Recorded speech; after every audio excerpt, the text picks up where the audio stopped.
Sinisimulan ko ang karamihan sa mga relasyon na pinasigla ng hindi alam na nasilaw sa pag-asam ng paggalugad ng potensyal ng isang bagong partnership. Kung at kapag natapos na ito, napipilitan tayong talikuran hindi lamang kung ano ang dati, kundi ang ating mga pag-asa sa kung ano ang maaaring mangyari. Sa halip na mithiin, natitira sa amin ang kawalan ng laman at dalamhati, at ang bawat palatandaan ng zodiac ay humaharap sa mga damdaming ito ng iba. Ang paghihiwalay ay isang medyo universal na karanasan, ngunit tulad ng maraming mga paraan upang kantahin ang mga blues, mayroong walang limitasyong mga diskarte sa paghihiwalay. Minsan, isa sa pinakamasamang bahagi ang paghihiwalay ay ang pagtuklas na ikaw at ang iyong dating magkasintahan ay may ganap na magkaibang mga estilo ng breakup. Kung ikaw ay lahat ng tungkol sa pagtatag ng pagsasara sa pamamagitan ng talakayan, ngunit ang iyong ex ay nagnanais ng higit pa kaysa mapanggap na hindi kanila nakilala, ang kanilang nagyayelong sa loobin ay maaaring parang asin na pinahid sa isang sugat.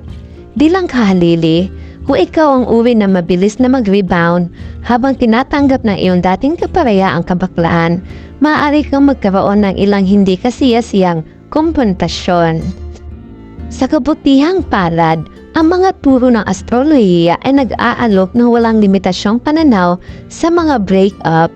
Ang iyong zodiac sign o sun sign na tinutukoy ng iyong petsa ng kapanganakan ay tumutukoy sa iyong personalidad, mga pangunahing kagustuhan at kung paano ka makikipag-ugnayan sa mundo. Ibinubunyag nito kung paano ka mandikaw, nakikipag-partner at nagiging intimate. Hindi ka nakakagulat. Ang iyong sun sign ay maaari ring makatulong sa iyo na matukoy at maunawaan ang iyong diskarte sa paglabas sa relasyon. Habang ang ilang mga palatandaan ay nagnanais ng atensyon pagkatapos ng breakup mula sa kanilang mga lupon, yun ay si Leo at Gemini. Ang iba ay mas pribado, humihingi lamang ng payo mula sa kanilang pinakamalapit na mga kasama, yun naman ay si Virgo at Pisces. Ang ilan ay nagsisikap na maiwasan ang sakit sa puso sa pamamagitan ng pagpapanggap na ang relasyon ay hindi kailanman nangyari. Yun ay si Sagittarius at Aquarius. Pagdating sa pag-move on, ang ilang mga palatandaan ay tumatagal ng maraming oras upang gumaling. Yun naman ay si Cancer at Capricorn. Habang ang iba ay mabilis na ituloy ang isang bagong pisikal na koneksyon, yun ay si Aries at Scorpio. O sumisid sa isang seryosong relasyon, yun ay si Taurus at Libra. Sa unahan, tuklasin kung ano ang sinasabi ng mga bituin tungkol sa iyong estilo ng breakup. Huwag mong atubiling pag-isipan ng mga nakaraang pagsasama. Maaari itong makatulong sa pag-aayos ng mga lumang sugat, pati na rin makatulong na ipaliwanag ang pag-uugali ng iyong dating. At huwag kalimutan, Cosmic Warrior, kapag naging mahirap ang sitwasyon, maaari mong palaging tuklasin ang diskarte ng iyong sign sa masturbation. Aries, March 21 to April 19. Ang Aries ay ang mga sanggol ng zodiac. Ang mga nagningas na tupa na ito ay kilala sa kanilang kasigasigan at ambisyon, kasama ng kanilang pagiging mapagkumpetensya at mga paputok na ugali. Tinatrato nila ang breakup na para isang sport at ayaw nilang matalo. Mas gugustuhin ni Aries na itapon kaysa itapon. Kaya kung nagkakaroon ng tensyon, malamang na sila ang magsisimula ng paghihiwalay dahil gusto nilang mag-move on ng mas mabilis kaysa sa kanilang mga ex. Madalas sila ang unang nagre-rebound, ngunit bihira silang malisya. Sa katunayan, madalas silang nagsisisi kaagad sa kanilang mga desisyon kung iyon man ang desisyon na agad na lumipat sa isang bagong relasyon o makikipaghiwalay sa una. Ang isang nagsisisi na Aries ay gagawin ang lahat upang patunayan ang kanilang pagmamahal at debosyon, kabilang ang mga magarang kilos tulad ng pagpaplano ng detalyadong mga hapunan para sa pakikipagsundo o pagpapakita sa labas ng bintana ng kanilang ex na may bomb box. Kung ikaw ay isang Aries na nanliligaw sa isang ex, siguraduhin wala ka sa paghabol para sa isang adrenaline rush. Gusto mo ba talagang magsama muli? o naghahanap ka lang ng panibagong tagumpay? Taurus, April 20 to May 20. Ang earth sign na Taurus ay pinamumunuan ni Venus at ang mga Taurian ay nabighani ng romansa. Sa loob ng isang relasyon, sila ay mapagbigay at mahilig sa sensual. Ang Taurus ay isang nakapirming senyales at ayon dito, hinahamak ng mga Taurian ang pagbabago. May posibilidad silang manatili ng masyadong mahaba sa mga relasyon at lalaban sila para sa isang partnership hanggang sa mapait na katapusan. Kapag dumating na ang oras para maghiwalay, sila ay sinasadya at hindi natitinag. Tinanggap ng mga Taurian ang lohika at pagiging praktikal na kadalasang nagpapahirap sa mga celestial ball na ito na natuklasin ang mga nuances na paghihiwalay.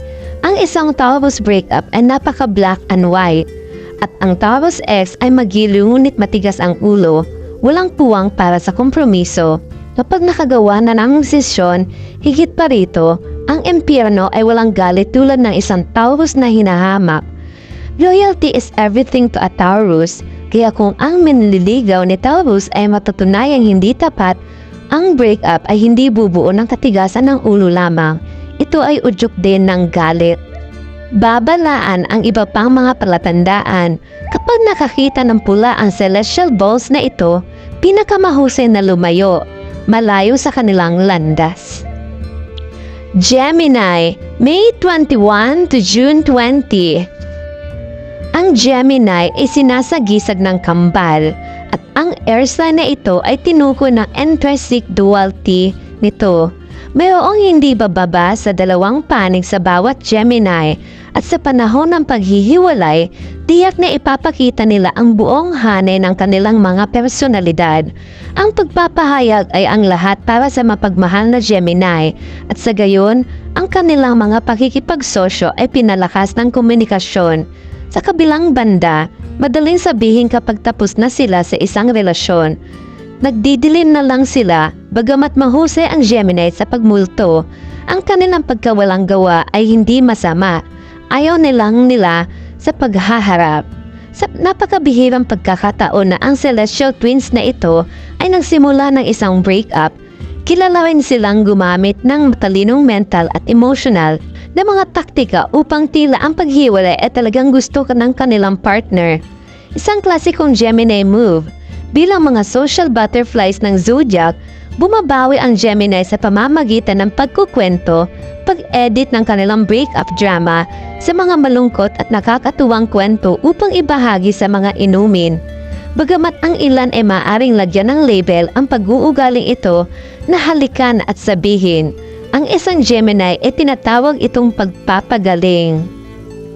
Cancer, June 21 to July 22.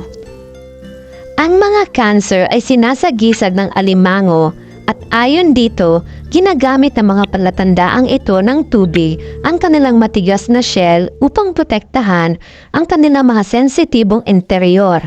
Kailangan ng oras para sa mga celestial crustacean na ito na magkaroon ng tiwala. Kaya hindi madali para sa mga Cancer na pumasok sa mga relasyon at nakatuong relasyon. Kapag ang isang Cancer sa wakas ay nararamdamang ligtas sa isang pakikipagsosyo, hindi nila nais na matapos ito. Ang mga Cancer ay romantiko sa puso at palagi nilang lalaban para sa kanilang mga relasyon. Ngunit hindi lahat ng mga buno ay nilalayong magtatagal magpakailanman. Upang mailabas na mga Cancer ang kanilang pagkakahawak, kadalasan ay kailangan nilang sirain ang kanilang mga ex. Ang mga water sign na ito ay hindi nilalayong maging mapait. Ngunit kapag sila ay nakaramdam ng pagkasira ng puso, sila ay madalas na nagpapatupad ng matatag na mga hangganan, tulad ng mga panuntunan sa walang pakikipag-ugnayan, upang protektahan ang kanilang sarili sa panahon ng mahihirap na emosyonal na panahon.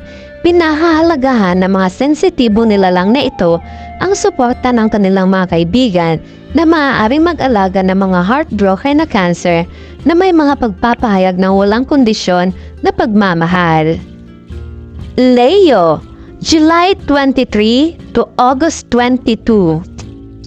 Sinasagisag ng Leon. Kilala si Leo para sa kanilang masiglang personalidad at magniningning sa pagmamalabis. Ang mga palatandaan ng apoy na ito ay nabighani ng pag-iibigan. Kung tutuusin, si Leo ang namamahala sa puso at mga pakikisosyo sa Leo ay kadalasang pinalalakas ng infatuation. Sa madaling salita, gustong-gusto ni Leo na umibig, ngunit kapag ang apoy ay nagsimulang lumabo at ang isang Leo ay naramdaman na isang relasyon ay umiikot, sinusubukan nilang protektahan ang kanilang pagmamataas sa pamamagitan ng paggawa ng pagtatapon. Karaniwang mabilis silang makakabawi mula sa mga breakup na kanilang sinimulan.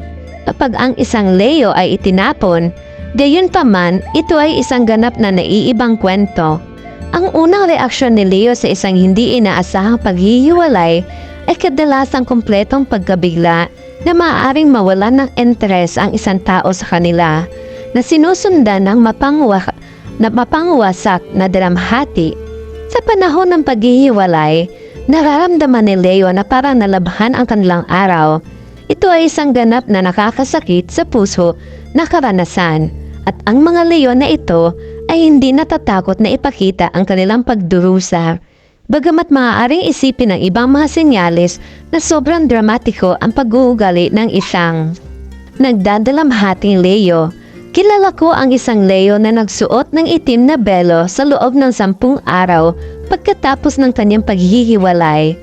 Tunay ang kanilang mga pananakit at kailangan nila ang kanilang malalapit na kaibigan upang tulungan silang gumaling.